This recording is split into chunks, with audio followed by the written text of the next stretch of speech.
자, 2013년 6월 2일, 6월의 첫 번째 일요일입니다. 남유다, 그러니까 이스라엘 역사에 보시면요, 남유다에 히스기야라고 하는 왕이 있었어요. 이스라엘이라고 하는 나라가 다윗으로부터, 아니 그 이전에 사울로부터 시작을 해서 다윗으로, 그리고 다윗에서 솔로몬, 그리고 솔로몬에서 그 아들으로 연결되면서 나라를 두 쪽으로 갈라먹게 됩니다. 그리고 북쪽에 12개의 지파, 이스라엘에 12개의 지파가 있잖아요. 그 북쪽에 12개의 지파 중에서 10개의 지파가 올라가고 밑에 조그만 게 2개의 지파만 남아요. 예루살렘을 끼고. 그래서 여기는 유다, 위에는 예루살렘, 이렇게 이야기를 했는데, 그러면서 이 아래에 있었던 사람들은 자기들이 제일 잘났다고 이야기를 했지만, 결국은 북이스라엘이 먼저 멸망을 당하고 그 남유다에 히스기야라고 하는 왕이 있었습니다. 그 히스기야 왕의 아버지가 누군가 하면요, 아하스라고 하는 왕인데요. 그 아하스 왕에 대한 성서의 평가는 나쁜 왕이었어요. 근데 잘 모르죠? 뭐 나쁜 왕 중에서 뭐 좋은 왕이, 그러니까 나쁜 아버지 밑에서 좋은 아들이 나올 수도 있고, 신 교수님 말씀을 하나에 건너뛴다고 그러더라고요. 그래서 하나 건너뛰었는지 어쨌는지 간에 그 아들인 히스기야는 좋은 왕이었어요. 그래서 북에 있는 12지파와 남에 있는 2지파 중에서 북에 있는 10지파는 망하고 남에 있는 이 2지파에 소속되어 있는 히스기야 왕은 아마도 북에 있는 10지파가 멸망하는 걸 보고 충격을 받아서 그랬는지 그래도 좀 착하게 왕답게 살았던 모양이에요. 성서는 이렇게 이야기해요. 히스기야가 그 조상 다윗의 모든 행위와 같이 여호와 보시기에 정직히 행했다. 이랬습니다. 그런데 그 히스기야가 병이 들었어요. 그리고 하나님의 음성이 당시의 예언자인 이사야에게 들립니다. 이사야는 예언자죠. 그리고 예언자에 대해서는 제가 몇 번 말씀드렸는데요. 예언자라고 하는 이 사람은 할 수가 없어요. 자기가 하고 싶은 소리든 하기 싫은 소리든 뭐 원하든 원치 않든 간에 하나님이 너 가서 이야기를 해, 그러면 그냥 가야 되는 거예요. 심지어는 목숨을 걸고라도 가서 이 얘기를 해야 되는 게 예언자입니다. 근데 이 예언자 이사야에게 하나님이 뭐라고 히스기야에게 가서 말하라고 이야기를 하시는가 하면 이러는 거예요. 내가 가서 왕 히스기야에게 이렇게 말해라. quote 딱 해놓고 너는 이제 내 삶을 정리하고 나라를 잘 단속해 두어라. 이제 너는 죽을 것이다. 이거예요. 그러니까 예언자가 좋은 소리 하러 가도 모호한데 왕 앞에 가서 너는 이제 죽을 것이다. 이 이야기를 해야 되는 거예요. 어쩝니까? 할 수 없죠. 그래서 이사야 예언자가 히스기야에게 가서 이야기를 합니다. 왕이시여, 하나님이 그러셨는데요. 글쎄 어젯밤에 그러셨는데요. 어젯밤 12시에 그랬는데요. 12시 15분이었던가? 12시. 그때 하나님이 그랬는데 말이죠. 결국은 얘기를 해요. 하나님이 그랬는데 당신 죽을 거라고 그러니까 삶 정리 잘하고 나라 단속 다 잘하라고 그랬다. 그러자 이 왕이 그 소리를 듣고 나서는 성서에 보면 이렇게 되어 있어요. 벽을 향하고 통곡을 하면서 울었답니다. 공동번역 성서를 제가 읽어드릴게요. 오 야훼여, 제가 항상 당신 앞에서 참되게 살았으며 충성스럽게 당신을 섬겼고 당신 보시기에 선한 일을 행하였음을 기억하여 주옵소서. 그리고 나서 웁니다. 그러자 히스기야 왕에게 너 죽을 거야 라고 말을 전하라고 했던 그 하나님께서 그 말을 전한 이사야가 성뜰 안을 떠나기도 전에 다시 하나님께서 그 이사야에게 이야기를 하는 거예요. 뭐라고 이야기를 합니다면 너 가가지고 내가 네 우는 소리를 들어보니까 그래 잘 울어 목소리 낭낭하게 잘 울어 그러니 15년 더 살게 해준다고 전했다. 참 세상에 곧 죽는다 그랬다 좀 나오니까 또 다시 15년 여하튼 간에 그래서 이사야가 다시 돌아가요. 돌아가서는 뭐라고 얘기하는가 하면 하나님이 당신의 울음소리를 들었고 15년 더 살 수 있게 해준다고 그랬다. 그러면서 약을 만들어주는데 그 약이 성서에는 이렇게 나와 있어요. 무화과로 만든 고약 반죽. 근데 이 무화과라고 하는 건 참 좋은 거예요. 당시 이 그 동네 사람들에게 있어서는 무화과가 모든 약의 기초입니다. 배 아파도 무화과, 머리 아파도 무화과, 뭐 우리도 그런 거 있잖아요. 만병통치약. 여하튼 간에 이런 거 해가지고 그 상처에다 붙였답니다. 그랬더니 병이 나았대요. 이야, 참 좋다. 여기까지만 들으면 해피엔딩. 좋은 스토리입니다. 그런데 이 히스기야라고 하는 왕이 재밌는 왕이었어요. 뭐라고 얘기하는가 하면 병 난 건 알겠는데 내가 15년을 더 산다고 하니까 그 내가 15년을 더 산다고 하는 징표를 보여주십시오. 이런 거예요. 그러니까 이사야가 뭐라고 이야기를 하는가 하면 그럼 어떤 징표를 보여줄까? 하고 이야기를 해요. 그러면서 이사야가 저기 저 해시계가 있는데 저 해시계의 그림자, 해시계 있지 않습니까? 썬다이아크라고 하고요. 해시계의 그림자를 1시간, 그러니까 이렇게 한 칸을 앞으로 가게 해줄까, 뒤로 가게 해줄까? 그럼 물어봐요. 히스기야라고는 많이 이 머리를 생각을 합니다. 왜냐하면 어차피 앞으로 가는 거란 말이죠. 그래서 이렇게 얘기해요. 앞으로 가는 건 쉬울 거예요. 뒤로 가게 해주세요. 그래서는 해시계의 시계 그림자가 1시간 뒤로 가게 했다라는 거예요. 뭐 썸머 타임이 시준 것 같아요. 그리고 그 징표를 보고 나니까 히스기야가 그때서 나는 앞으로 15년 더 살 수 있구나 라고 생각을 했다는 겁니다. 이게 성서에 나오는 이야기예요. 사람들은 무언가를 보기 좋아하죠. 징표라고 하는 것. 눈으로 보여지는 그런 증거를 원합니다. 그래서 내가 나임을 증거하는 여러 징표를 가지고 다녀요. 운전면허증이라든가 또는 뭐 여권이라든가 이런 거 있잖아요. 그래서 여기 처음 오시는 분들이 제일 먼저 만드는 게 뭡니까? 운전면허 시험 보기 힘드니까 포토 아이디 이런 거란 말이죠. 그걸 만들어야 돼요. 비행기 탈 때도 그거 보여줘야 됩니다. 아이디 보자고 하면 사진 붙어 있는 아이디 보여줘야 됩니다. 그래서 비행기표하고 아이디를 같이 보여줘야만 그거 이제 탁 보고 사인해주고 우리가 들어가는 거예요.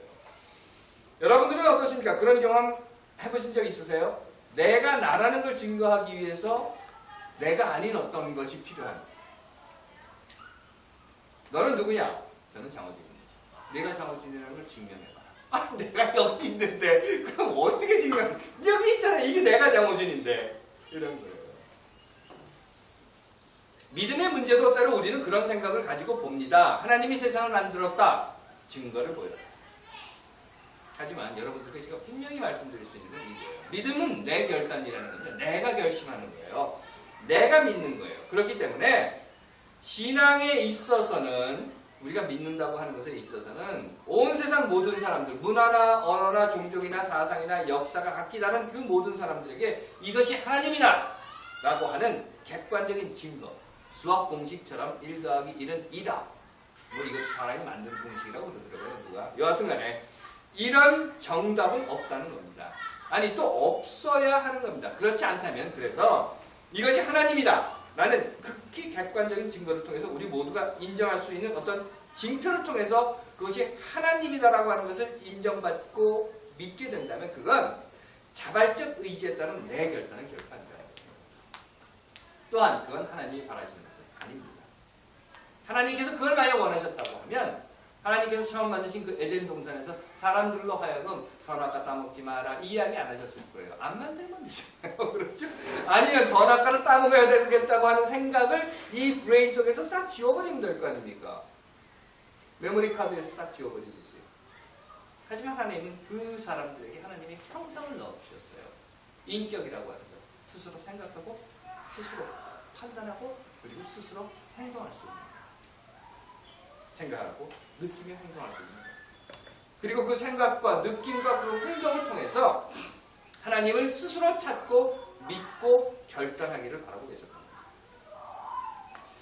바리새인과 사두개인들이 예수에게 와서 시험하는 장면이 나와요. 신약성서에 보시면 그 장면에서 이 사람들이 예수에게 뭐라고 이야기하는가 하면 선생님이시여 당신이 하늘로부터 오신 분이라면 하늘로부터 오신 분답게 하늘로서 오는 징표를 보여주십시오 하고 이야기해요.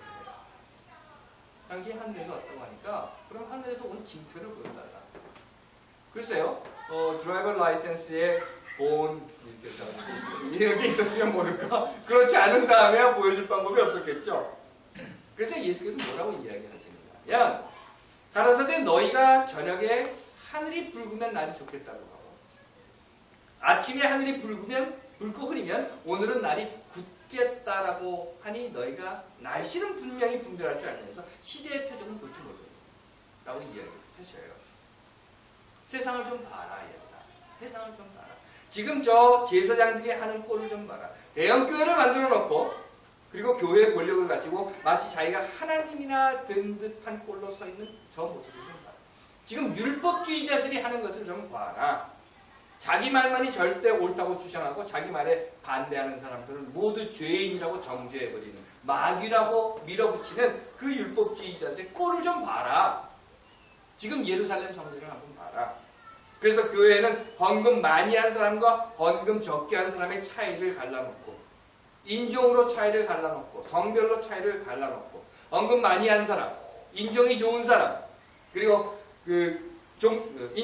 남자이라고 하는 자들에게는 좋은 자리에 앉혀놓고, 그렇지 않은 자들은 저 뒤쪽으로 밀어넣는 저 예루살렘 성전을 보다.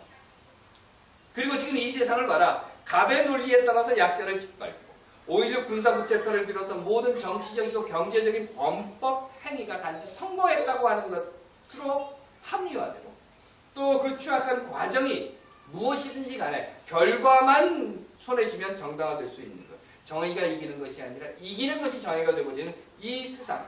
그래서 그 결과로 인간까지도 권력을 쥐인 자, 이긴 자의 소유물로 만들어버리는, 전락시켜버리는 이 세상을 한번 봐라. 그리고 예수는 이렇게 이야기합니다. 악하고 음란한 세대가 표적을 구하지만 요나의 표적 외에는 보여줄 게 없다. 요나의 표적이 뭐죠? 복잡한 이야기 많겠지만 간단히 말씀드리면 이겁니다. 돌아서면 산다. 돌아서면 산다. 돌아서지 않으면 죽는다. 오늘 6월 2일 12시를 위해서, 여기 정오를 위해서 지난번 윤창중 성추행 사건에 대해서 성명문을 발표한 이래 두 번째 성명서를 발표했습니다. 이미 말씀드린 것처럼 사람 사는 세상을 위한 미주 희망연대 출범 이후에 첫 번째 성명서가 발표됐는데요. 물론 작성하기는 지난 월요일날, 그러니까 일요일날 예배 끝나고 가서 맥주도 한잔 마시고, 그리고 나서 밤새 작성하고 그 다음날 피크닉 갈 때 그때 이미 만들어 놨어요. 그런데 이런저런 일들이 있었죠. 이런저런 문구에 대한 이의도 있었고, 또 이 발표 시기에 대해서 다른 생각을 갖고 있는 사람들도 있었고, 그래서 제가 뭐라고 이야기를 했는가면 그럼 다 관둬라, 그냥 내 이름으로 할게, 이렇게 이야기를 했었죠. 하지만 제가 지키고자 하는 것은, 또 제가 이곳에서 협의연대라고 하는 것을 만들고자 하는 것의 기본 목적은 절차적 민주주의에 하는 협의연대라고 하는 겁니다. 그래서 참았죠. 기다렸죠. 여러분들 잘 아시는 이야기예요. 예전에 한국에서, 아니 지금도 마찬가지입니다. 한국 사람들이 모여서 민주화 운동을 하는 단체들 치고 민주적인 단체가 없다 라고 하는 겁니다. 민주화 운동을 하는 모든 단체가 가장 비민주적이다. 가장 하나님의 정의와 공의와 인권이 지켜져야 하는 교회가 가장 비하나님 공의적이다 하는 것과 마찬가지입니다. 해서 기다리고 조정하고, 그래 그러면 우리 모두가 이것에 동의해서 발표하는, 시기도 동의하고 문구도 동의하는 데에 이르게 되었고, 그 결과가 오늘 정오였습니다. 오늘 정오에 결국 발표를 했어요. 그 내용을 읽어드리면요, 이렇습니다. 좀 긴 내용인데 빨리 읽어드릴게요. 박근혜 대통령에게 보내는 공개서한, 박 대통령 귀하. 어느 시인은 4월을 잔인한 달이라고 했지만 우리 민족의 현대사에서 5월은 5.16 군사 쿠데타, 5.18 광주항쟁, 그리고 5.23 노무현 전 대통령의 죽음 등 절망으로만 내몰리는 달이었습니다.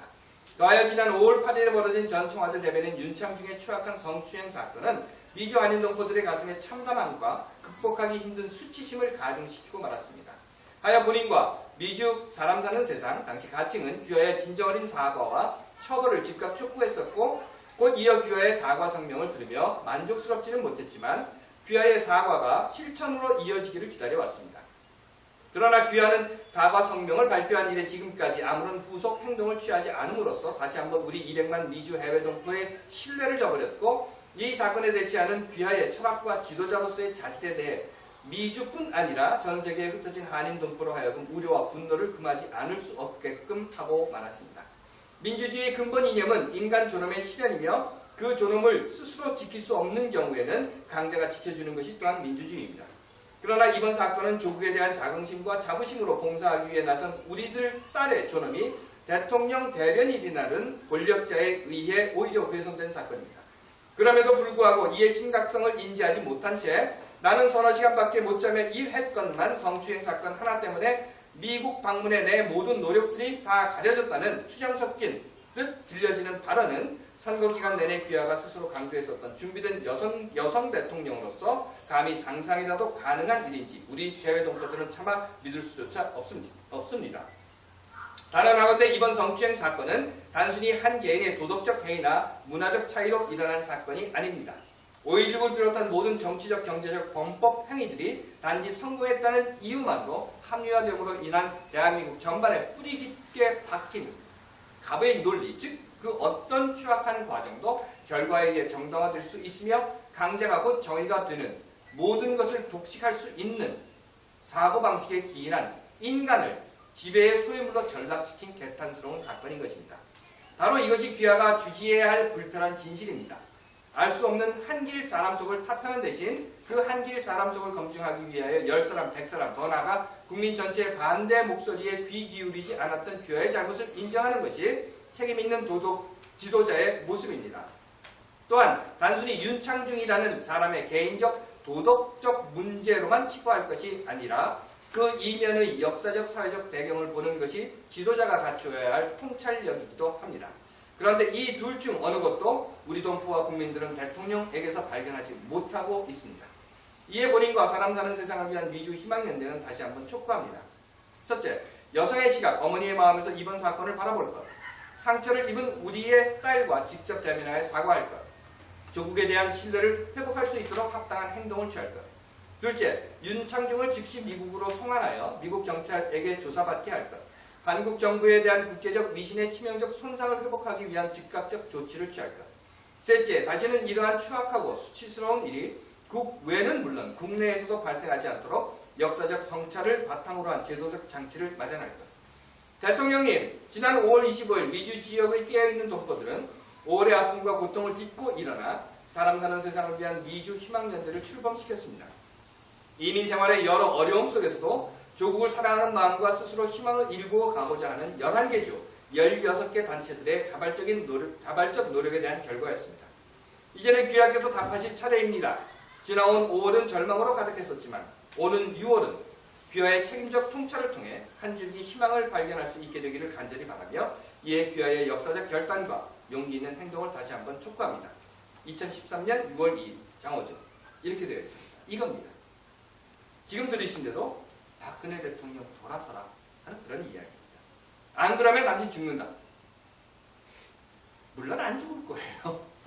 아마 오히려 더 잘 살지도 모르겠습니다. 지금까지 한국 역사가 그랬었던 것처럼 그렇다 하더라도 아니 그랬다 해서 그럼 내 마음대로 해라 하고 놔둘 수는 없는 것이죠.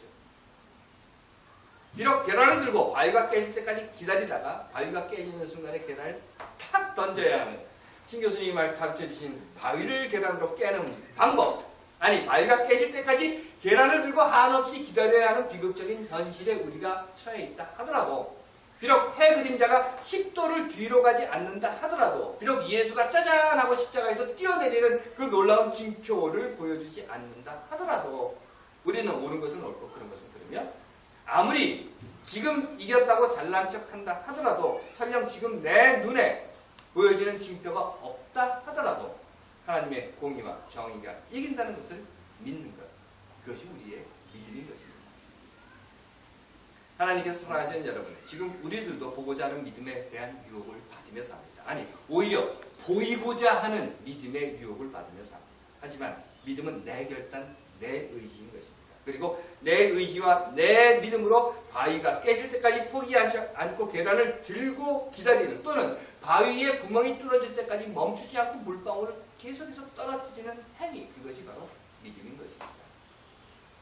언젠가 바위는 깨지고 언젠가 그 바위 위에 구멍이 뚫리고 만다는 그 표적을 비록 지금 내 눈으로 보지 못한다 하더라도 오늘 믿는 것이, 그것이 바로 믿음인 것입니다. 하나님께서 사랑하시는 여러분, 보여지는 징표를 원하십니까? 여러분들 앞을 가로막고 있는 바위, 그것은 무엇이든지 반드시 깨진다라고 하는 의지와 신념을 갖는 것, 그것이 믿음인 것입니다. 기도하겠습니다. 하나님, 믿음을 위해 보기를 원하기보다는 볼 수 있음을 믿게 하옵소서. 아멘.